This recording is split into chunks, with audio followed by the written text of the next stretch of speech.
I think it's a huge mistake for married people, working people, to spend most of their time on iyun. Most of the time needs to be dedicated to learn halacha, to learn musa. And why is it so important to learn Gemara? Because Gemara is the basis for everything. And this crazy feeling that everybody is after you and everybody wants you is sick. It's not realistic. But you do need, be nice to people. You're allowed to smile, which is a chiddush. And then there's a siman, you go to work. Who goes to work? Who goes to work after breakfast? Nobody in this country goes to work. So why is that in the Shulchan Aruch? Should be taken out in our days. Working was never considered a Bedieved. If you didn't work, you died. If you didn't work, you starved. Everybody went to work. Shalom Aleichem, and welcome to Stark Tank. Stark Tank is a podcast about the challenges and opportunities of being a Ben Torah in the workforce. As we work on some exciting new episodes, we are going back into the archive to bring you a recording of a shiur that we had with Rav Asher Weiss 2 years ago this week. It was a very special opportunity to bring a group of Stark Tank listeners to Rav Asher's home and ask him some interesting, fundamental, and hard questions about what it means to be a Ben Torah in the workforce. Over the last 2 years, I have found myself coming back to this episode again and again and again because it contains so many fundamental insights. Before we jump in, I want to let you know that we have some really exciting written content coming up in the Stark Tank newsletter. You can go to starktank.org or follow the link in the description below to sign up today. I want to thank Sofer AI, which is an amazing, accurate transcription tool for Torah content. I've been using them to transcribe old episodes and turn them into very accurate text, and I've been using them to help prepare some of these upcoming newsletter articles. So thank you to Sofer AI for that. And now, here's our conversation with Rav Asher Weiss. So I will just give a brief overview and hashkafa, and then we'll have some time to be more specific. How do we balance out being a professional, doing your job, providing for your family, learning Torah, and fulfilling your duties as a husband and as a father to children? And this seems to be a very daunting task, juggling all these important endeavors and trying to figure out how much resources, time, and energy we dedicate to each of these. So the very first question on my list is, I really want to learn Torah in a way that's fulfilling and meaningful, but between work and being present for my wife and kids, I have very little time available. Could the Rav give me some chizuk for navigating this challenge? First yortzeit of my late wife, we had a big kenes under the title V'chayiten el liboy. Maybe some of you might have participated. And I spoke about asmoda b'Torah, kviyasitim l'Torah, and it was moved a few days later when an individual came to me with a sheet. And he said, this is my Seder Hayom from 6:30 in the morning when I get up to 11:15 when I go to sleep. And I wrote down exactly what I do throughout the day. Could the Rav find some more time? Because after what the Rav said, I want to learn somewhat more. And I go over that list. And I come home from Seder Beis and Kol 7 o'clock till 7:30. I spend some time with my wife. And then I go back to learning. And I said, this item I don't touch. This is sacrosanct. This is holy. I want to take off from that half hour when you come home and you ask your wife, how was her day? Maybe we could snatch off a few minutes from breakfast, from dinner, from lunch, but we'll look for some minutes that we can add on, but I'm not going to touch this one. So we all face this challenge if you are a professional. You want to do your job properly with integrity, and you want to do the best for your family and provide for your family, and that means being successful in your career. You want to be kavei itim l'Torah, and you want to be a father. So there's a machlokes Rabbi Shmuel and Rabbi Shimon bar Yochai in Brochas Lamed Hey. How does one balance out? V'ogisa b'yoyim v'laylo. Very first perek in Divrei Nevi'im, Yeshua perek Aleph. What does that mean? Does it mean all day and all night, or does it mean some of the day and some of the night? Rabbi Shimon bar Yochai says it means all day and all night. Rabbi Shmuel asks, what about v'osafto degonecha? You need to harvest, you need to plow, you need to sow, what about v'osafto degonecha? Reb Shimon says, Bizman she'Yisrael oisen etzayni shel mokem, there is no v'osafto degonecha. V'amdu zorim u'ra'u tzonchem. Others would come and they'll take care of your fields. And Rabbi Shmuel says, no. Haneg v'minig derech eretz. We are people, and we need to act like people act and provide for your families and your communities. And I wrote in Minchas Osher, this is not a machlokes in Hilchos Talmud Torah. It's a machlokes in Hilchos derech eretz. I assume Rabbi Shmuel was no less masmid than Rashbi. Not that I knew them both. But a Menuchas Tzadik test, there's an at machlokes Rabbi Shmuel and Rashbi. And there Rabbi Shimon ben Yochai says, afilu lo kora elo kriya shema shachas v'arvis, kiyem hogisa b'yom v'layla.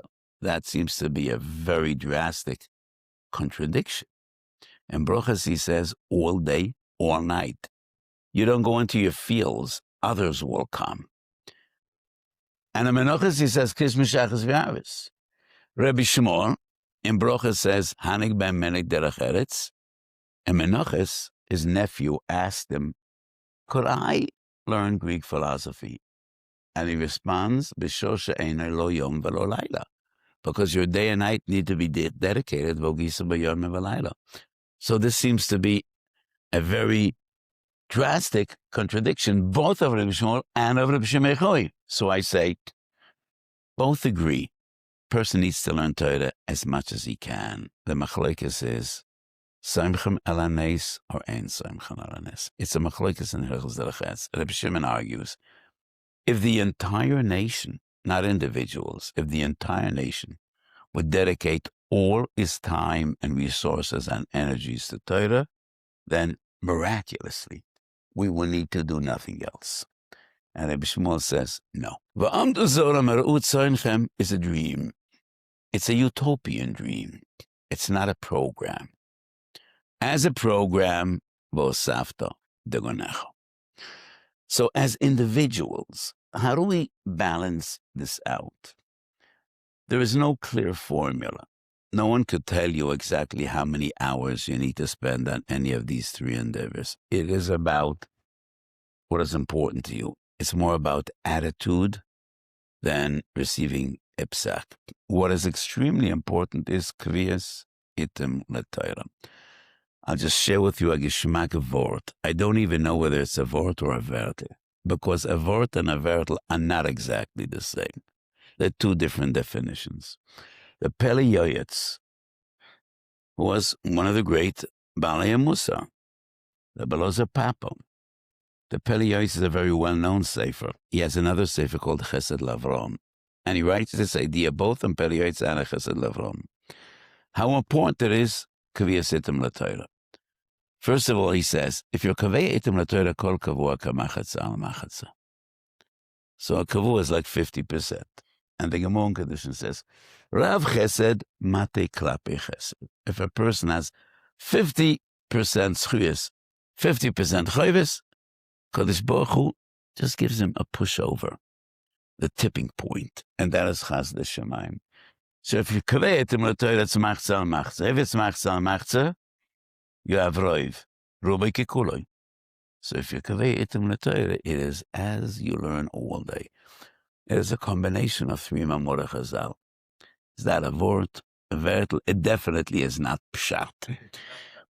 But it's about attitude. So what is extremely important is kriyas item l'Torah, preferably with chavrusa or participating in a shiur. If you learn on your own, just wouldn't work out. You'll always have very important things to do, especially balancing out family and parnasa. So what is extremely important is kriyas item l'Torah, either participating in a shiur barabim or chavrusa. What to learn and how to learn is another item. So the gold standard we learned in yeshiva is iyun. So let me share with you just a few words about the yeshiva system. It is clear to any Talmud Chochem, Ikar mitzvahs Talmud Torah lilmed amenas lasis. We're supposed to learn Torah lo das es aderech nelech bo ve'et ha'maseh asher yasun. Ikar mitzvahs Talmud Torah is to learn halacha, Musar as well as halacha, because when we use the posuk, the phrase et haderech nelech bo ve'et ha'maseh asher yasun, it is not only halachas, it is also avodas ukeil. But derech nelech bo means how to come closer to HaKadosh Baruch Hu, how to have feelings for HaKadosh Baruch Hu, how to live with HaKadosh Baruch Hu. Iyun is not the right thing. The yeshiva system is geared to teach us how to learn. But if all life we will be trying to figure out how to learn, when will you finally learn? And learning means knowing halacha, knowing Musa. So I think it's a huge mistake for married people, working people, to spend most of their time on iyun. Most of the time needs to be dedicated to learn halacha, to learn Musa. And why is it so important to learn Gemara? Because Gemara is the basis for everything. Musa comes from Gemara, Hasidus comes from Gemara, halacha comes from Gemara. When we talk about Torah Shebal Peh, essentially we mean Mishnah and Gemara. Everything else is included, but Torah Shebal Peh is Chazal. Chasimas HaTalmud is a milestone. It was a very significant transformation. And that is why this huge industry of Dafei Yomi is important, because Gemara is the fundament. It's the basis. But I think it's very important for working balabatim to learn halacha, to learn either Misra and Hasidus, just to rekindle your spirit and bring you closer to HaKadosh Baruch Hu. But what is extremely important is Kviyas Itam, is working elechatchila or a Bedieved. And this is also a very important question. My mother passed away 2 years ago. She was 93. She was an amazing woman in many ways, extremely intelligent, great machaneches. She also has a very keen sense of humor, and she used to say, I know why you guys write the ksuba in Aramaic, because you don't want us to know what's in there. But we do happen to know what's in there, and you promised anu eflach ve'ezen va'afanes, and you don't live up to your creed. You have no intention of fulfilling what you promised. She said that with a touch of humor, but working was never considered a bedieved. It was what everyone did. For 2,000 years, it was what everyone did. There is one siman in Shulchan Aruch which actually should be taken out of the Shulchan Aruch, and that is siman Kuf Nun Zayin. After Ashkom Sodom Baboiker and Birchas Shachar and Kriya Shema and Tefillah, and then there's a siman you learn after davening, and then there's a siman you go to work. Who goes to work? Who goes to work after breakfast? Nobody in this country goes to work. So why is that in the Shulchan Aruch? Should be taken out in our days. Working was never considered a bedieved. If you didn't work, you died. If you didn't work, you starved. Everybody went to work. So there was a huge controversy in the days of the Rambam. The Rambam writes, it is a prohibition to make money from Torah. And nowhere in the Mishnah Torah says the Rambam used such harsh language as in that halacha, in Hilchos Talmud Torah, and Barichas Gedoylo, Mesechet Avos. So there's a Minchas Oshan Avos. There might be some on the table. That is the most recent sefer, and there's a very interesting discussion about the Rambam. The Rambam writes, Chileles Hashem, Mevazes HaTorah, Soifter Melastem Es Abrias. Very harsh language. It was never considered a bedieved. On the other hand, this generation brought such a blessing of Talmud Torah. And I think, contrary to what many people think, nobody planned it. Nobody planned it, neither the Chazon Ish nor anyone else. Nobody planned and nobody decided that everybody's going to go to Koil. The one that bears responsibility for this phenomena is David Ben Gurion, Nishmose Eden. And I think he got a lot of Olam Haba for bringing about the age of Koilalim. No Godel planned it. And I don't say this in a derogatory fashion. It just happened because in this country you couldn't go work. You needed to go to the army. And we didn't go to the army. And that is how the Koilal world developed. And it's a huge blessing. Never before did we have so many young people, true Talmidei Chachamim. I'll share with you an interesting phenomena. When you look at the vast world of Shalos Teshuvos, 50% is Orach Chaim, 30% is Yoredeya, the other 20% is divided between Even Ezra and Choshen Mishpat. Choshen Mishpat having the smallest segment. People weren't familiar in Choshen Mishpat. Besides the greatest Gedolim, nobody learned Choshen Mishpat. How many people learned Hilchos Rebbeis? One in a generation. And today you have hundreds and hundreds of Talmidei Chacham and Meflogim learning any Mikzoya B'Torah. So the Koilel world is amazing and it's a blessing to our generation. But we need to find the right balance. Working is not a Bedieved. Learning in Koilel is amazing. It's a great schus. Ashrei. Misha bolakam v'talmudoi biyodoi. But those that work and provide for their families do not in any way need to feel inferior. You're doing what your forefathers did in every generation since Matan Torah. How do we infuse Avodas Hashem into your workplace? How could we bring about a feeling in which a person doesn't feel 8 hours of my day is spent on nothing, and an hour and a half in the evening is dedicated to HaKadosh Baruch Hu? So the Rambam in Chesdayis speaks about one little posuk. The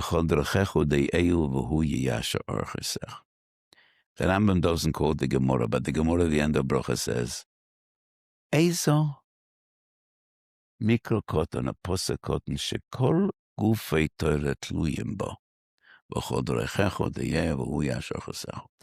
And maybe al pi Chassidus I would stress gufei Torah, not nishmas Torah, but gufei Torah. And the Rambam says, what's the interpretation of B'chol Derechecho De'ev Shiu kol masecho l'shem shemayim. Once again, a Mishnah in Avos. And the Rambam's interpretation, kol masecho means maseh rishut. Doesn't mean davening and learning. Doesn't mean tzitzis and tefillin. It means whatever you do should be l'shem shemayim. When a person eats and drinks, fundamentally, you need to feel. It doesn't need to be your conscious thought, but you need to feel, I want to be healthy. So I have a balanced diet? I don't. And I'm ashamed to say, I don't, but I should. I want to be healthy because I want to serve HaKadosh Baruch Hu. I want to have a long life, a healthy life, and I want to dedicate my life. So when you work, that same fundamental feeling. I want to be honest in my job. I want to make money. I want to provide for my family, which is a mitzvah. I want to provide for my community, which is a mitzvah. And sometimes, if you're blessed, your work could also be working in supporting Torah. Because the Torah world is so big today, many people are in marketing, in finance, in administration, directly associated with Avodas Hashem. But even if you're not, your job has nothing to do with Avodas Hashem. It depends on your attitude. It depends on your feeling. And if you feel every moment, the reason I am in this job is because, yes, I want to make money, and that's legitimate. But why do I need money? I want to be machanach my children at Talmud Torah. I want to support Almonas V'Yasayim. I want to support the local yeshiva. Then your work is part of your avodas Hashem. And the Rambam writes, Nimtzo ha'hoilech b'derech hazeh, oived es Hashem kol yomav. So all your day and all night becomes avodas Hashem. So as I spoke originally with Rabbi Yaakov, right? I will give a short presentation. I will have some time for more practical questions and answers. So I just wanted to share with you some fundamentals about this sheet that was presented to me. I do want to relate to the last question. When interacting with non-Jews for networking, business development, particularly during conferences, what are good gedorim to set for oneself? Should one strive to develop personal relationships with non-Jews, secular Jews, in order to create a Kiddush Hashem, or stay away, keep it professional? And once again, it's all about balance. And it's all about the individual. No two people are the same. So in the Boter Chinuch, some of the instructions the girls get are just utterly ridiculous. So when you work in a place, never use your first name. What's your name? Geveret Hoffman, which is somewhat awkward. And if anybody offers you a cracker or a snack or a drink, you don't take. And this crazy feeling that everybody is after you and everybody wants you is sick. It's not realistic. But you do need, be nice to people. You're allowed to smile, which is a chiddush. You're allowed to smile, be nice to people. You have a name. And when people ask you, what's your name? Only in the yeshiva world do they use family names. In the yeshiva world, the literacy yeshiva world, you don't have a Jewish name, which is crazy.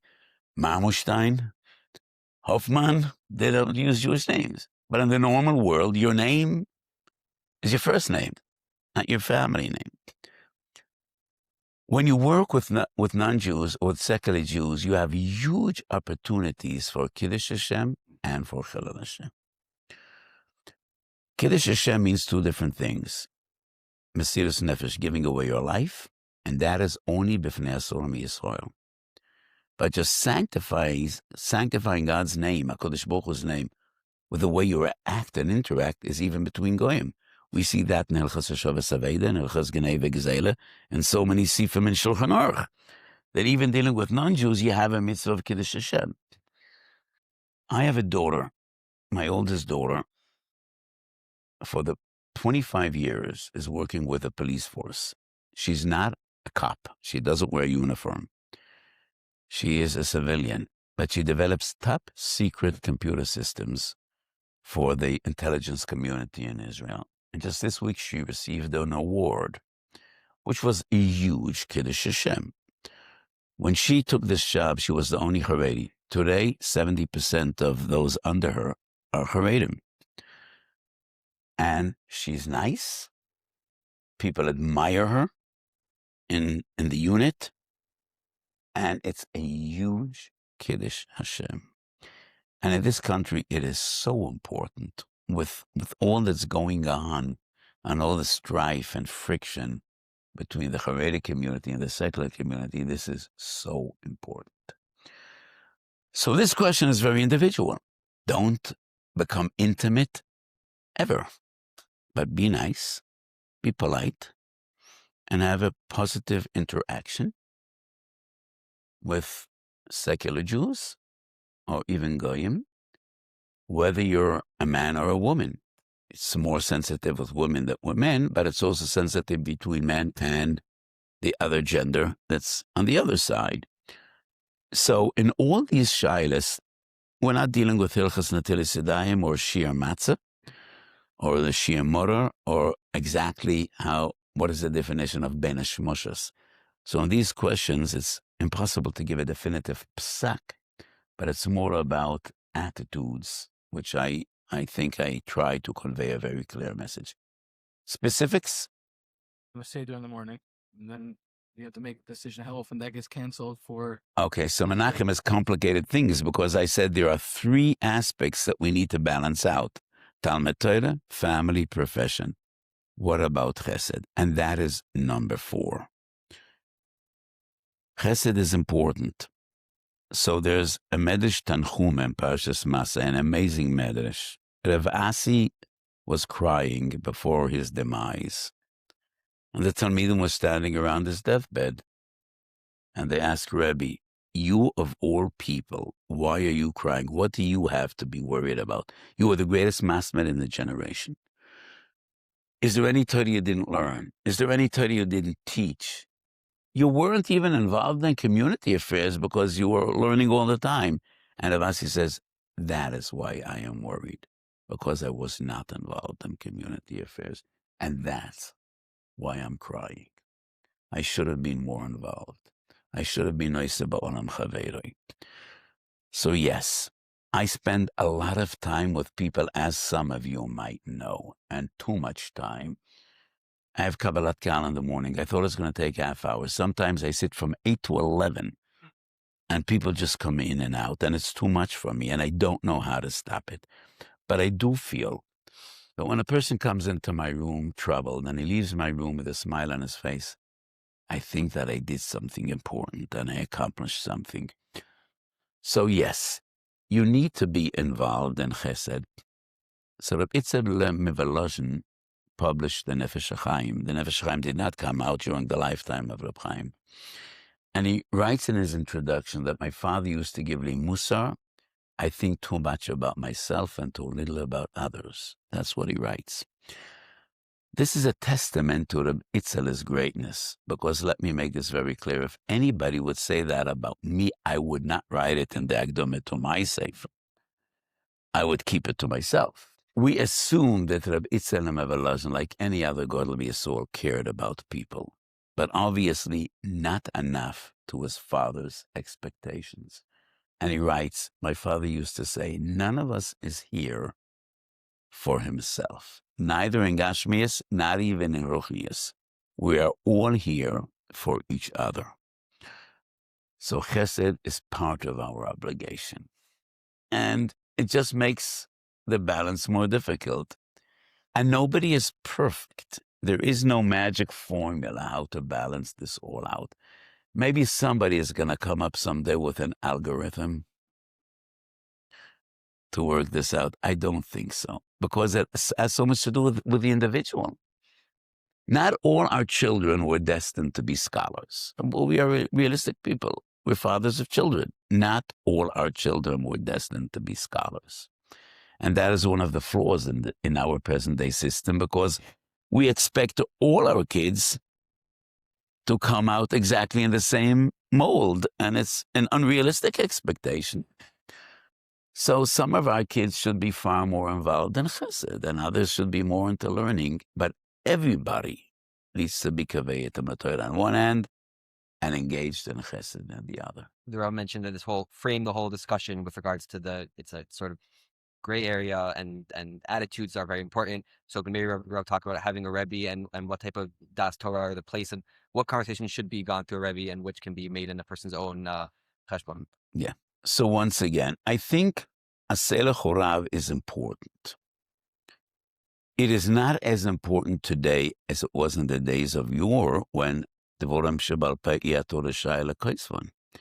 So once the entire transmission of Torah from one generation for the other was just a relationship between a Rav and a Talmud. Today, most of our learning is Sforim. And when you ask a person, who's your Rebbe, he could just point, these are my Rebbeim, but it still is important. Not only for Moira Hoiroa, because to understand the nuances of Psak, you need to have a Rebbe. I think even in day-to-day life, it's important to have a Rebbe. But I think the concept of Das Torah has been taken to an extreme, and people just feel more comfortable if they don't need to make decisions. But you do need to make decisions in life, and many decisions could be made only by you and your family. And the two words maybe I use more than any others when people come to me would be, I don't know. Because so many decisions in life are so personal and depends on you and your wife and your children. But we do believe, and we are to believe, that a person that spent all his life learning Torah does achieve a certain level of wisdom and insight. And if he's basically intelligent. So I think it's important to have a Rebbe, a Torah mentor, but it is also important to choose. And nobody can impose on you who is your gadol. And your gadol doesn't necessarily need to be the one that has a newspaper behind him or a political party behind him. But it is important to have a personal relationship with a great Talmid Chacham. He's not going to make all the decisions for you. And if he claims to make all the decisions for you, look for another Rebbe. He's not supposed to make all the decisions for you. The Rambam has such a powerful line in one of his letters. La'olam al yashlech odam datoi achorav, ki ha'inayim hem lefanim, velo ma'achor. What a powerful line. He writes, never neglect your mind, because your eyes are on the front of your face, not on the back of your head. If we would have eyes just to see where we have been taken, then our eyes should have been on the back of our heads to see where we have been taken. If your eyes are on the front of your face, your eyes were given to you to choose where to go. I think it is important to have a personal relationship with a Rebbe. Choose your Rebbeim carefully, just like you choose your business partners carefully, and understand your Rebbe is here for Torah, for Musar, for an additional level of understanding. He's not supposed to make your personal decisions, when to take a vacation with your family, where to go, where to invest. Never ask a Talmid Chacham where to invest. If you would know my track record, you wouldn't come close to my I could say like Ibn Ezra. Ibn Ezra wrote, if I would sell tachrichim, people would live forever. That's a line that the Ibn Ezra wrote. And if I would sell candles, the sun would never go down. That's the Ibn Ezra. I could almost say the same. Your Rebbe is not here to decide for you where to invest. But if you do have a certain doubt, you could discuss with him and see whether he responds sensibly. And if his response is not sensible, don't listen to his advice. It's not like asking a shaila in Hilchos Shabbos or in Hilchos Yichud or in any other area of Torah. One more, because I have these choshev. Yeah. Sense of anxiety before I to approach a Rebbe. Sometimes it preventing me from naturally, whether it be, oh, he's busy or I don't really have such a big problem. I wish people would feel more anxiety before they approach me. They don't seem to. I think that's wrong. And if you feel anxiety approaching your Rebbe's not doing his job properly. I think Rebbe should be available and accessible, and they should be there for their Talmidim. Still a human being. What? Still a human being. He's allowed to have his own time also. But many things in life, are not always subjective. Many things are subjective. We want to talk a little bit about Shabbos and the place that should play when our busy weeks when we get to Shabbos so tired, but it's also... So Shabbos is a Yom Menucha u'Kedusha. And on one hand, Shabbos is a Yom Menucha. And that means Shabbos was given to us also to rest. So I've been asked from an American community lately about scooters. So a person lives somewhere in the Midwest, and he says almost the entire community comes to Shul Shabbos on scooters. His Rebbe said you can't use that on Shabbos. And the question he came to ask me, if a person that uses a scooter on Shabbos, if he's menasech yain, if he could get an aliyah in Shul. So he said he's not menasech yain, you could give him an aliyah. How do we define uvdin dechoil? So one of my agdoras, any means of transportation would be considered uvdin dechoil. So 100 years ago, there was a controversy in Europe about bikes. Could you ride a bike? Some gedolim were matir, others aserd. So the pasuk says, "Shvu ish tachtov al yetze ish mem koimei." So one of the fundamentals, it's not a mitzvah, but one of the fundamentals of Shabbos is Shabbos you're supposed to be home.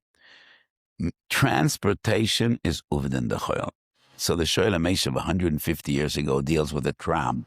In many European cities, it was a tram, rakevet hakala.